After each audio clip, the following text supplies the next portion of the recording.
Welcome back to the Crackers and Cheese podcast. I'm Sabrina Jayy. Jayy.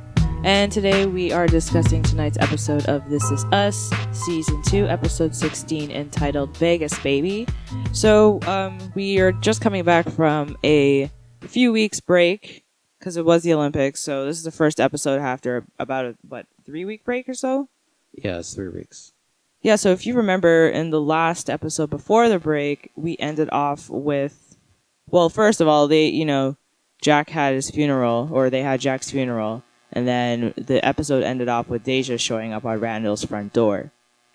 I guess so. Yeah, so we started off this episode with Rebecca and Jack celebrating their anniversaries. And they kept showing like a few years of them celebrating anniversary. They were at the bowling alley. And then they were at their house while she was pregnant.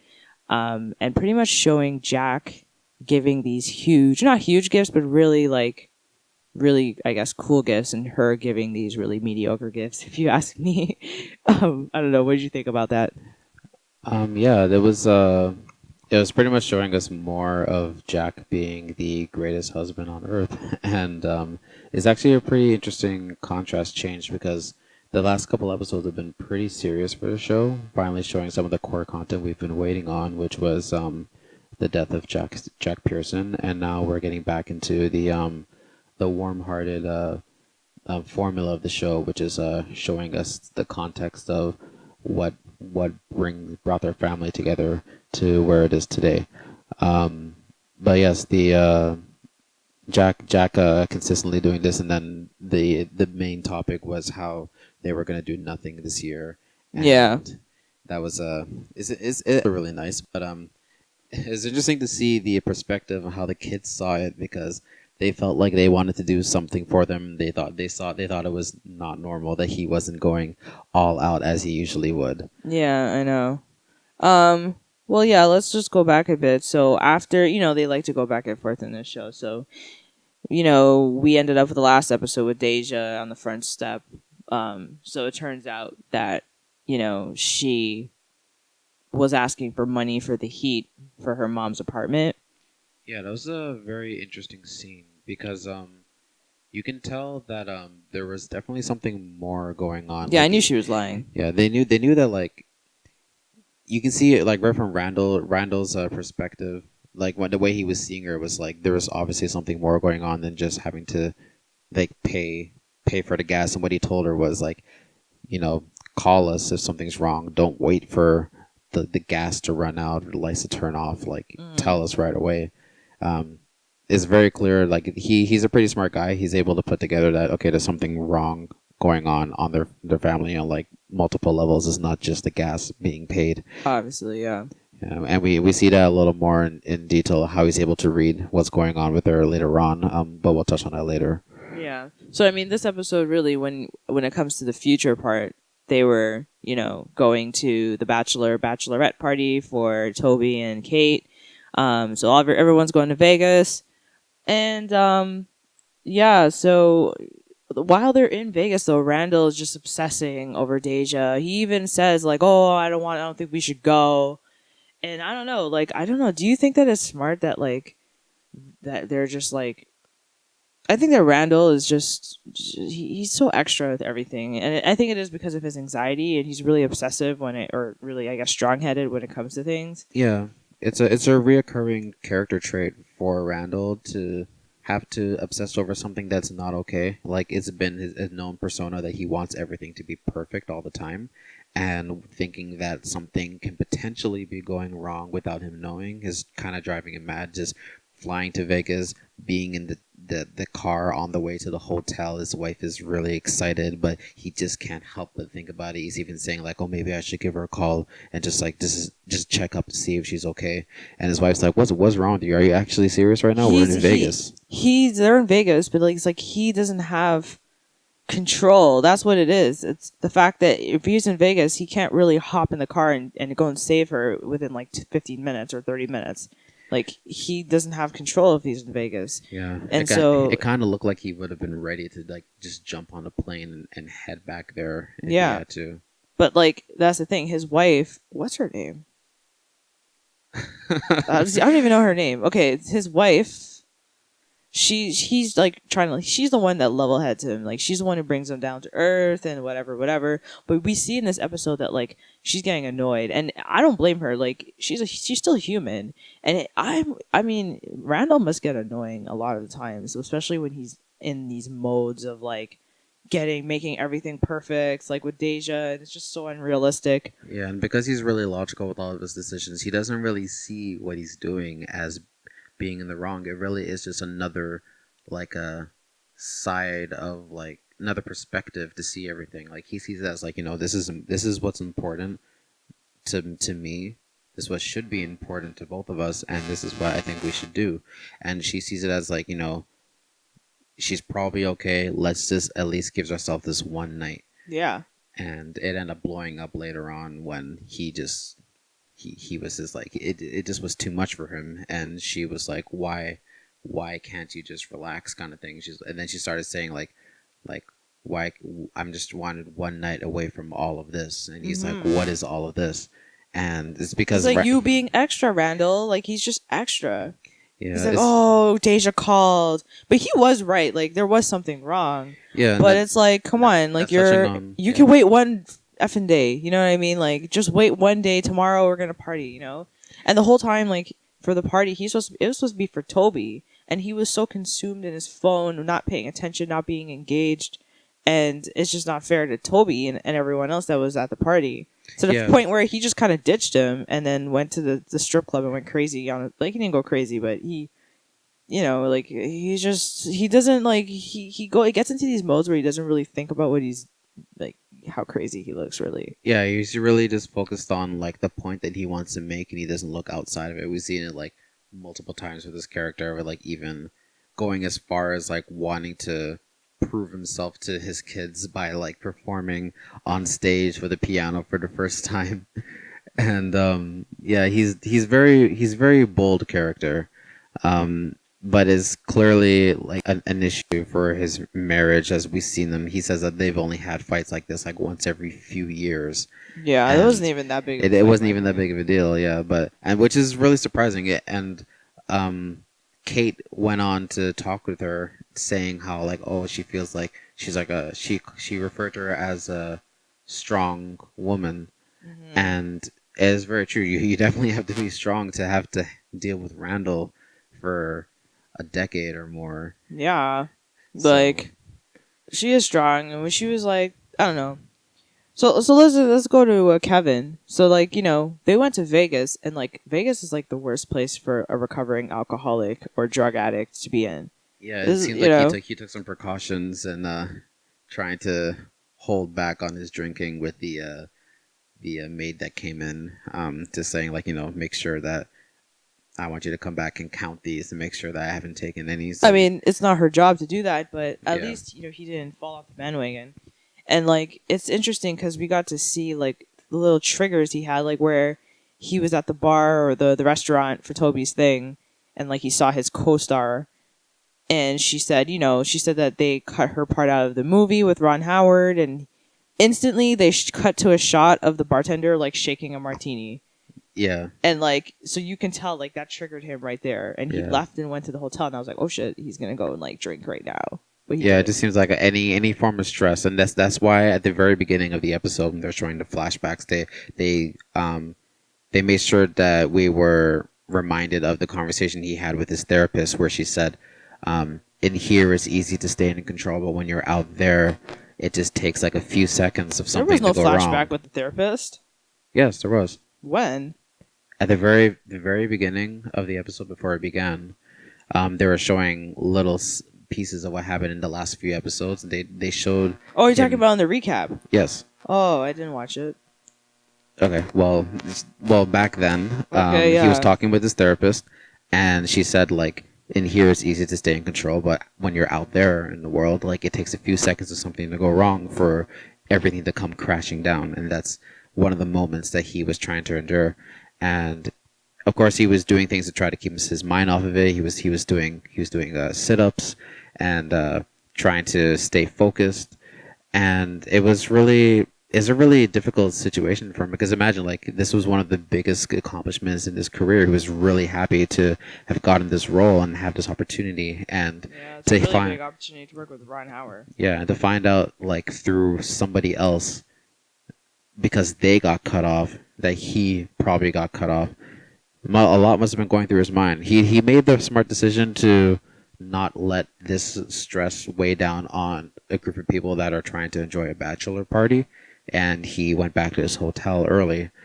Yeah, I mean, I guess like if you're getting cut out of a movie, obviously you would expect like a phone call or you would expect to know, and so it's kind of like crazy. Yes. Like what was probably going through his head because that's a really big deal because think about how much time he spent on a movie set. These people on movie sets spend like from like 5 in the morning till like midnight. Like they're there like all day, every day for like months. And to think that like you do all of that just to find out that your part got cut out, that would like drive me insane. Like I would want to kill Ron Howard. Like literally. I would. So I don't blame him for being stressed out about it. But all in all, he handled himself pretty well because he didn't fall off the bandwagon. He decided to exercise instead. He was doing sit-ups. So like he has a little bit of a coping mechanism. But I think it's interesting that he like was looking straight at the fridge as he was doing his sit-ups. I was like, this guy's really trying it. Like Yeah, but if you remember how his character was in the last few episodes, he was struggling really hard with being able to stay in control. He would just be like smashing bottles and just ordering over and over. And then to the point where he was just staying in a hotel on his own, just drinking all day, every day for days on end. Mm-hmm. And to see him be able to get here from there, I think it's a pretty big, huge step for him. I mean, well, of course he's been to rehab. He's definitely put a lot of effort in. I'm really happy with the progression we've seen for Kevin's character as you know, like he had the big meeting with his family, and he got a lot out, which is all this kind of stuff comes from stress, and so I'm happy to see this kind of development with him. Hopefully he continues. And I hope that like he can get better with Randall. But I don't know, like I feel like their relationship has been strained since they were kids, so I don't think it's a fix that's gonna happen overnight kind of thing. Yeah. If there even will be a fix to Yeah, even with all their struggles, they do always find a way to have some kind of common ground. Like in this situation here, they're both distressed about something, and then they find themselves like Toby found them together in the room. We didn't see what exactly went on with them in the room alone. What room? In the hotel. They were in the hotel room together. And Toby found them, and then they're like, "You want to go take a walk?" And he's like, "Yeah, let me get my jacket." They went to Toby's room together. They knocked on his door. Oh. Yeah. You're not watching? I was watching. I guess I got they mixed up. On his door who was on which side of the door? I apologize. Did you miss us? He's like, I didn't miss you. And he's like, do you want to go for a walk? And he's like, yeah, look at my coat. And then they left. Oh, okay. All right. Sorry. I was mixed up with who was on which side of the door. Anyways. So let's go to Kate. Yeah. It's Kate's bachelorette. She has these random people we've never seen before there. And then the one girl from her weight loss support group. I think they're also from the weight loss place, actually. Oh. Because there are... But we never seen them in the show, so they're not really her friends, clearly. Yeah, if they were, we would know about them. So anyway, they go, and then at the scene when they were at the strip club, and Randall's wife, I don't know her name, Randall's wife was fighting with Randall. She gets in the middle, naturally, because that's her brother. So, yeah, of course she's going to come in the middle. Yeah, she told her, like, just sit down. This is the big three moment. She's like, I'm not going to sit down, like... I know. I was like, tell her. You're not going to sit down. It's my brother. You're not going to yell at my brother, bitch. Like, I would literally be like, excuse me? First off, this is my bachelorette party. Second off, why are you yelling at my brother? Kick rocks. Like, I don't know. But she said something really interesting. I have the quote. She said, Randall has made it clear who's more important to him. Because she was like, Randall's wife was like, oh, that's my husband. She's like, I know. Randall's made it very clear who's more important to him. And then, like, I was kind of like, where did that come from? Because I've always been under the impression in this show that it was Kate and Kevin that were super close. And they were close with Randall too, but it wasn't like that with Kate and Randall. But she said that, and then afterwards she explained to Randall that, you know, when after Dad died, it was Kate and Randall, and then you left me. Yeah, I didn't know that she felt like, because they didn't really show. Yeah, exactly. It brings us back to like how we still don't really have that much information between the death of Jack Pearson and up to at least when they get to 30. So there's like a 10-year gap of us not having much information. Like we know that Kevin, as soon as he was able to, he left and he wasn't a part of the family all that much anymore. We know that Randall was close to the mother, and we know that Kate has had a lot of issues coping with the death of her father because she was blaming herself for it, and clearly it led to her having issues with her weight. Your weight, yeah. So all of a sudden she turned to huge, really obese. So something happened within these last 10 years. Yeah, but it's still very, very vague. So I think we're starting to slowly get a little more out of that. We know that we know that Kate and Randall were actually pretty close. They were always close because they were showing in the past when they were planning the anniversary dinner that like Kate and Randall randomly went to the library to do what? I don't know. I think he was just like returning some books. And they're getting recipe books as well for cooking. Oh. And he just happens to bump into people that he knew there. Yeah, they made Randall look so cool in the library. It was hilarious how they slowed that down in slow motion. I laughed so hard. They really focus on Kate noticing that like she's admired by how like smart he is, I think. And like he's like well known for being somewhere that involves like being like really like involved in, you know, doing smart things. Smart things. Library equals He was smart returning people. a physics book at the age of 10. I know. Who knows anything about physics when you're 10? Nobody, except Randall, maybe, and some other kids. But no, so they went to the library. She's looking at him in slow motion while he's getting like props from like all of his library friends, and she's like, "Oh man, I wish I was smart." Like that's what it looked like in her eyes, and I guess that's why they showed that, because when she mentioned the whole thing about, because after they got into the fight at the strip club, her and Randall's wife, and she went to apologize to her in the room, and she was like, "Oh, I don't make friends easily. I'm always been insecure, and you're so strong. You have a degree, you got a job, da da da." And then she was saying all that, and so it just kind of shows like, she kind of sees them like she's just insecure. That's what it comes down to at the end of the day, to me. Yeah, she blames herself for her father's death, and she seems that she always has something to compare herself to. Yeah, it seems like that's a common thing with Kate's character. She has low self-esteem. It starts off when she's a kid. She's a fat kid. Then her mom is kind of like telling her pretty much in indirect ways that she needs to lose weight by like telling her, "Oh, you shouldn't eat these cookies, or you shouldn't be going for ice cream, or whatever." And she's a kid. Kids are not stupid. They notice. They get the vibe. So she was going through that, and then it was the singing.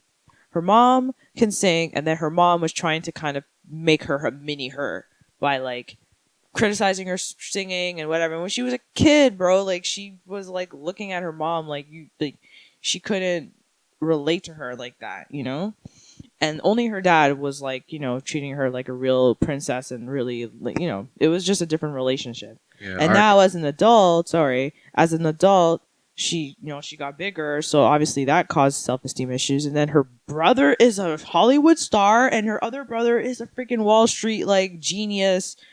They're all doing super well, and what does she do? We still don't know what she does. Does this girl work? Like, she doesn't do. I mean, she does her things, but she's nowhere like on the same level of, I guess, financial success as like her brothers. Yeah, last season we've seen her bounce through a couple jobs, and yeah, we're not really clear. She doesn't work, bro. I don't think she works. Yeah, we don't even know if she actually did something in school after, because we know that she was looking at going into some kind of a musical. She probably didn't get it. Yeah, we just don't know. Like, we're gonna have to get more information on that later. I'm thinking that's what they're gonna probably start filling in those blanks, but I have a feeling like she just kind of floated around and just like didn't really do anything that like, I guess, substantial compared to her brothers, at least. So think about her position. She has a Hollywood actor brother, and then she has Randall, who's like Mr. Perfect, and she's there. Yeah, there's really Yeah, I guess all we can do is just wait and see what else they can show us, because there is a clear gap. I feel I've kind of felt this way throughout this season, that like there's a big part that they're still not showing us. Yeah, we were waiting for the clarity on Jack Pearson's death to happen, but now like we got a little bit of them at 30 when Kevin was just starting up in acting, and where Randall was with his relationship and having his kids.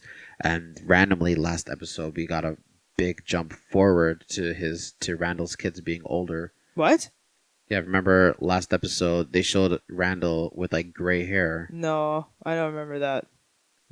That was the end of the last. Was it the last episode or the episode before? Last episode, what I remember is Daija showing up at the door. Yeah, but there was like at least like a 10-year jump or something like that. Randomly, they showed Randall a lot older, and his daughter was taking care of foster kids, and that's what it revealed when they were saying that potentially they're gonna have a boy join them in the house for their next foster kid. It was actually Randall's daughter talking to a little black boy that was going to find parents. Oh, okay. Yeah. You lost me there. Well, okay, hopefully that happens, I guess, to make things nice for them. Okay, so... okay, I'm trying to say that it's possible that we're going to get a bigger jump forward, like to the 40s or 50s for these characters, because they showed that to us. So, like, we don't know where the show's going to go from here, but they're opening another option of a time that they're going to talk about that we've never even ventured into yet. So we'll just have to see. So I guess when we're approaching to the end of the episode, Kevin ends up calling Ron Howard to kind of confront him after talking to Toby, who says you should just call him and just tell him, F you. Not F you, but like you're making a mistake. And he does it. And it turns out that he's not getting cutting out of the movie, and that he actually wants to emphasize Kevin's role in the movie more. And he pretty much told him, like, in other words, he pretty much said, get your tux ready, because pretty much implying that we're going to be winning awards here for this type of thing. Yeah, that was definitely... I feel like that's the best thing that could have happened for Kevin, because he's basically... Like, throughout the past few episodes, Kevin's really been taking a beating, like, impersonally for himself.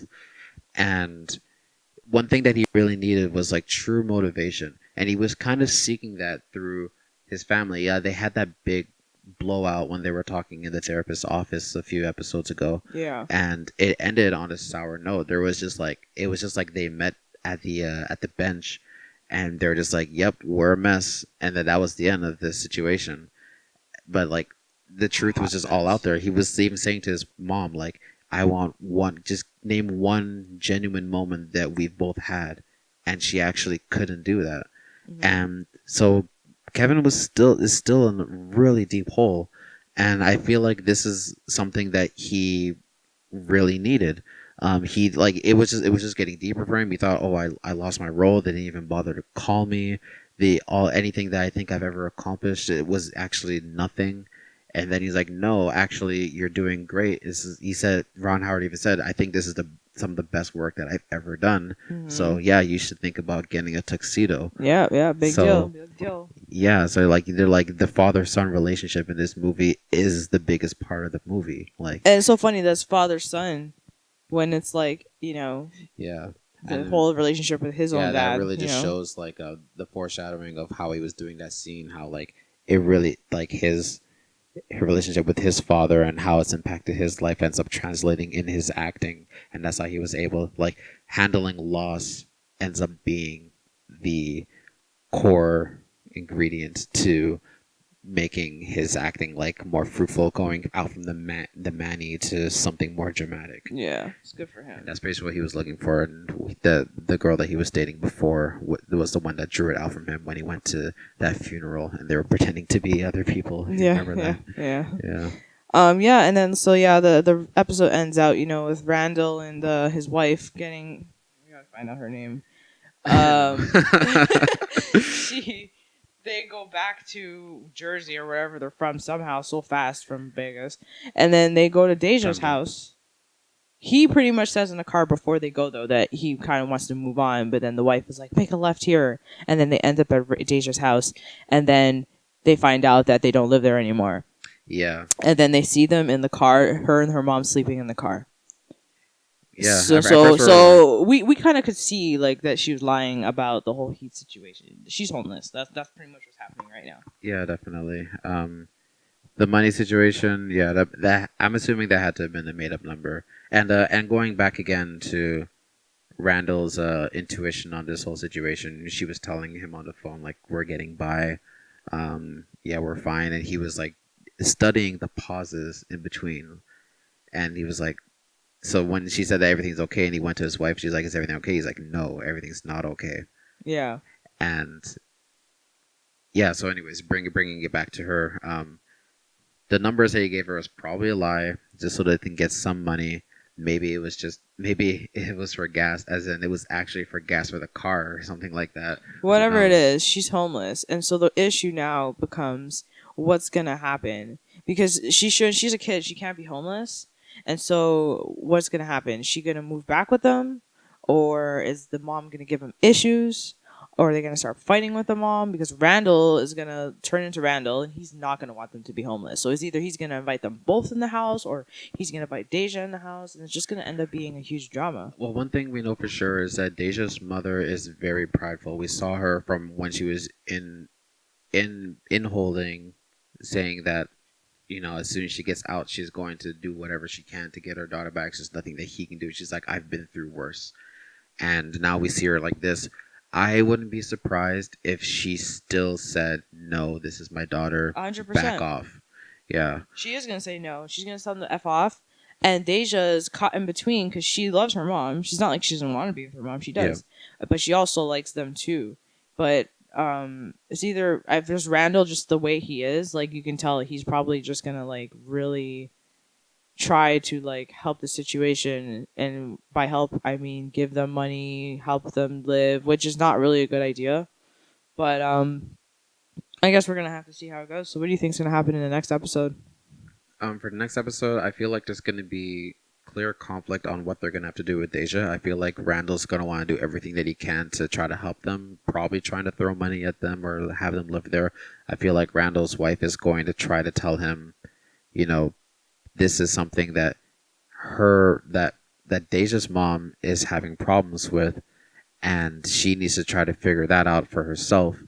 Whether or not she can handle taking care of Daija is her responsibility, but if she ends up losing Daija, then they'd be happy to take her. I feel like that's what it will be like. Yeah. But I feel like the main conflict out of that whole situation is going to be Daija's mom. She's going to probably not let them try to intervene. But they can intervene, and the way they intervene is by going to child services and being like, "This kid's homeless," and child services can just be like, "Well, you can't have her because you're unfit." But unfortunately, you know, there's also what Daija wants. Maybe she doesn't want her no, mother but to go through that. Listen, she's 19. You know what I mean? She's 19. Yeah, but she won't really be happy to live with Randall and his family, knowing what they did to make sure that her mom would not be taking care of her. Because it's not like her mom doesn't care about Daija. She's like, she clearly does. It's just that the way that life's going for her is just not working out. Yeah. Aside from that, I think that for the next episode, we're gonna see a pretty significant turnaround for Kevin. He's definitely, I feel like this is what he needs to go on the right path. So I'm happy. I'm hoping that it's gonna continue to spiral upwards for him, because he's been fighting downwards for a long time. I really also hope that, like, when it comes to them going flashbacking in the past, I really hope that they start showing more about what happened after the death of Jack, and like how Kevin left, like when he left, because he didn't go to school, I don't think. Yeah, we're not sure exactly. Like, we know Randall went to the black college. We know he ends up going there, and he ends up meeting his wife there. That's 100% happens. He goes because, you know, that's how they met. But like, we need to know what happened with like Kate, because they go to college in that year. So how did Kate end up in LA? They grew up in New Jersey. How did she end up going all the way to LA? I think she went and followed Kevin, because Kevin went to Hollywood. But how did Kevin end up going to Hollywood? That's so random. So I hope they start. We only have 2 more episodes though of this season, so I don't know if they're gonna go all the way into that. But hopefully they touch on it a little bit, because I'm curious. Yeah, we might even like get more We might even tie in closer to what's going on with the wedding between Kate and Toby. Oh yeah, that too. Maybe that'll be the next episode. Maybe it'll be the finale. Not 100%, but there's definitely going to be something leading up towards it. And if I had to make a grand prediction, I would say that something is going to happen that will cause the wedding to have some huge halt or at least a big roadblock. You think so? This is usually how these kind of shows go. Because it seems to be going on the right track right now. Like Toby work finally got accepted by Randall and Kevin. They call them like a brother. Oh, they probably are going to do the wedding because it's the bachelorette. Bachelorette's supposed to be like right before the wedding. Yeah. So they're definitely going to cover the wedding. So it's probably the next episode. Oh, right. If I had to predict, I would say that maybe something big's going to happen. Like and they're going to end it there. They're going to end it there and like, all right, wait for the finale. So something big's going to happen at the wedding, big time. Yeah, I think so. Yeah. Well, we're going to have to wrap this up now. So thanks for listening. And stay tuned to the next episode. We're going to talk about The Walking Dead this Sunday, season 8, episode 10. And let us know in the comments what you think about this episode. Do you think it was a good episode? What do you think about Daija? What do you think is going to happen next? And we'll see you guys next time. It's the Crackers and Cheese Podcast. Sabrina, Jayy, and JJ. Thanks. Take care.